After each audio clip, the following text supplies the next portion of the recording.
Class 9 का। यहाँ पर कहा गया है ABCD is a trapezium in which AB is parallel to DC। देखिए ABCD एक ट्रापेजियम का है जिसमें ये वाली साइड इस साइड के पैरेलल है। अब आगे क्या है कि BD क्या है, BD के डायगोनल है। E is the mid point, E क्या है, मिड पॉइंट है। इसका मतलब ये साइड इस साइड के इक्वल हो जाएगी जब मिड पॉइंट क्या है of AD। A line is drawn through E से एक लाइन ड्रॉ की गई है सॉरी E से एक लाइन ड्रॉ की गई है जो कि AB के पैरेलल है, यानी E से F तक एक लाइन जा रही है AB के पैरेलल, यानी ये लाइन इस लाइन के पैरेलल है बच्चों, ध्यान से देखना। फिर कह रहे हैं कि ये BC को इंटरसेक्ट कर रहा है F पॉइंट पर, सिर्फ कहा है इंटरसेक्ट कर रहा है।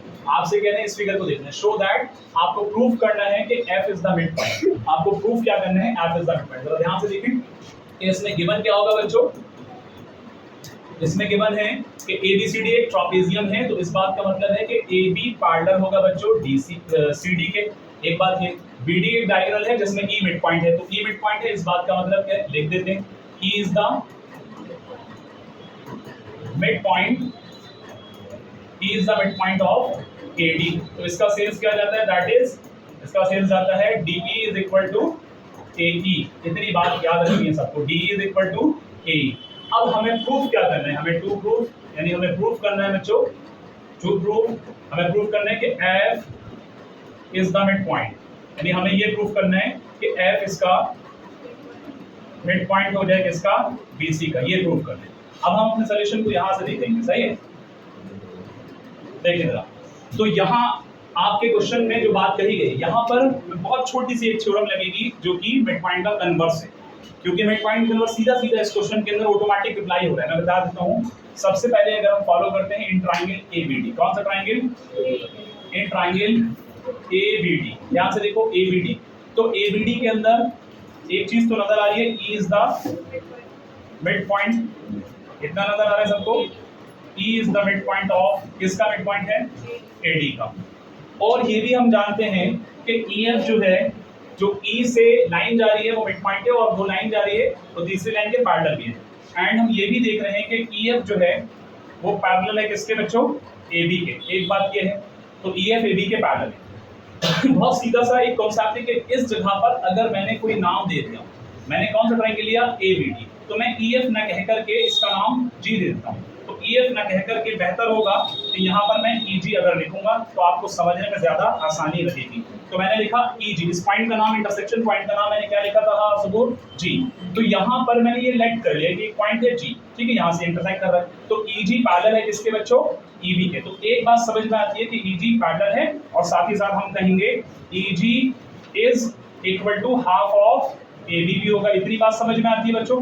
तो ये जो चीज आई है फर्स्ट इक्वेशन है, और किससे आई है, बाय मिड पॉइंट थ्योरम। किससे आई है बच्चों, बाय मिड पॉइंट थ्योरम। इतना क्लियर है।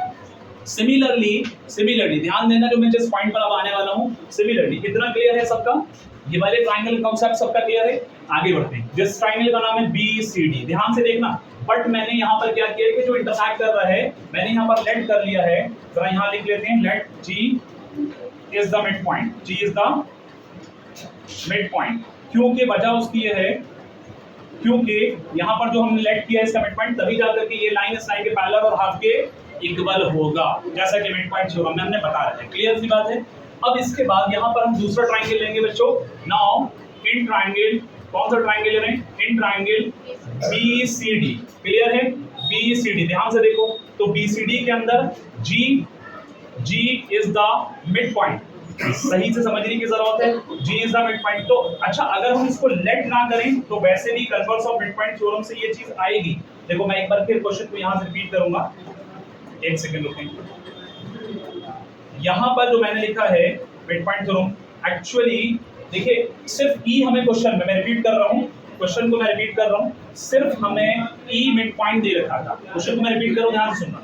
E मिड पॉइंट दे रखा था, तो E से जो लाइन जा रही है वो पैरेलल होगी और हाफ के इक्वल होगी। लेकिन ये बात हम यहाँ पर एक स्टेप बढ़ा करके G को मिड पॉइंट क्रिएट करेंगे। Sorry for that, repeat again, मैं यहाँ पर रिपीट कर रहा हूँ कि यहाँ पर बाई, क्योंकि ये वाली चीज तो हमारी ऑटोमेटिक आ ही रही है इस क्वेश्चन के अकॉर्डिंग, मैंने रिपीट कर दिया इसलिए, by converse of mid point theorem, by converse of mid point theorem, converse of mid point theorem से ये आपका प्रूव हो जाएगा कि G is the mid point. क्या प्रूव हो जाएगा, G is the midpoint of किसका मिड पॉइंट होगा सर? ये मिड पॉइंट ऑफ बीडी। इतनी बात क्लियर? ये वाला जो स्टेप है ना, ये आपका आगे काम आने वाला है। जी मिड पॉइंट हो जाएगा converse of mid point theorem से, क्योंकि कन्वर्स ये कहती है कि किसी भी एक साइड का मिड पॉइंट है और वो लाइन जहां से जा रही है जो मिड पॉइंट है वो लाइन तीसरी के पैरेलल है, तो दूसरी लाइन के पैरेलल है, तीसरी लाइन का वो ऑटोमेटिक मिड पॉइंट हो जाएगा converse of mid point theorem से। इतनी बात सबकी क्लियर है?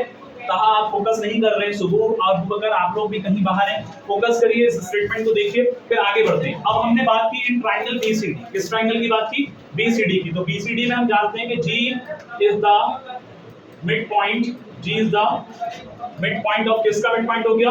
बीडी का। यहां हमने कहा था अबव प्रूफ, क्योंकि इस बात को हम प्रूफ कर चुके हैं बच्चों, समझ में बात आती है?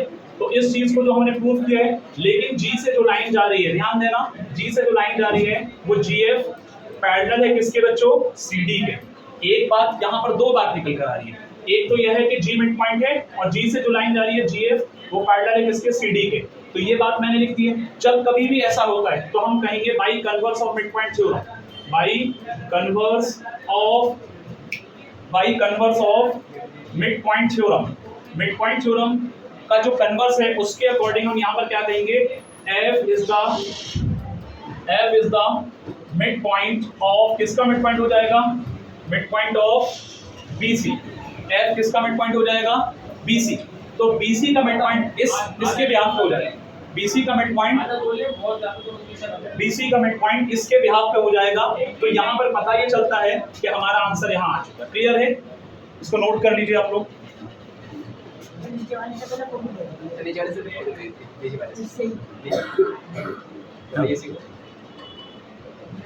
उसको